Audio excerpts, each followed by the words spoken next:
Have you led a team, either at work or perhaps as a volunteer at a church thing, parent school association, amateur dramatics, something like that? If you have, you'll know that human beings are quite complex. In fact, there's only one thing more complicated than a human being, and that's a group of human beings. And a group of human beings we call a team, and a group of teams, of course, is an organisation. And the thing that all organisations have in common is that they contain teams of teams, and they're all led by leaders. And they all work, hopefully, towards a common end.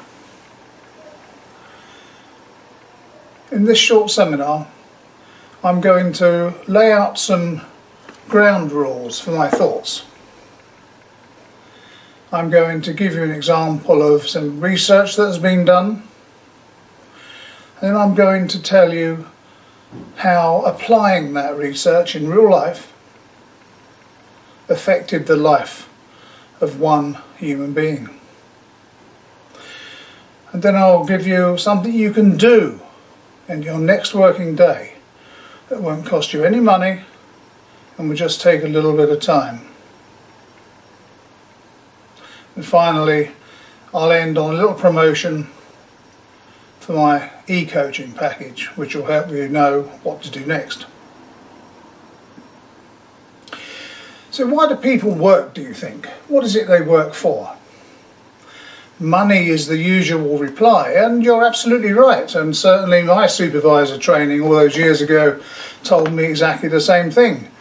People work for money, so you have to give them things to do, you have to check on them, make sure they do them, and you have to train them, and you have to performance manage them, whatever that might mean.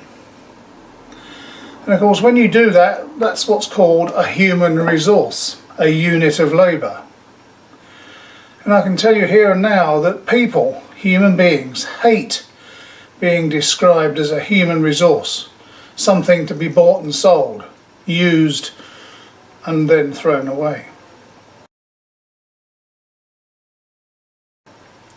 There is an alternative to that commercial relationship, and that is the loving and supporting relationship that I hope you have with a significant other.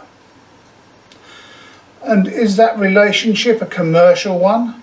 Do you bargain for what your significant other does for you? Or rather, when you're feeling down and having a hard time at work or in life generally, don't you expect their support, their love, their help to see you through that time? And you know that if they're going through a hard time, they expect you to support them in the same way.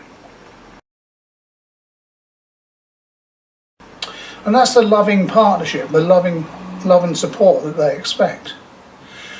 Now, my proposition is that we shouldn't be right over here treating people as chattels, resources to be bought and used.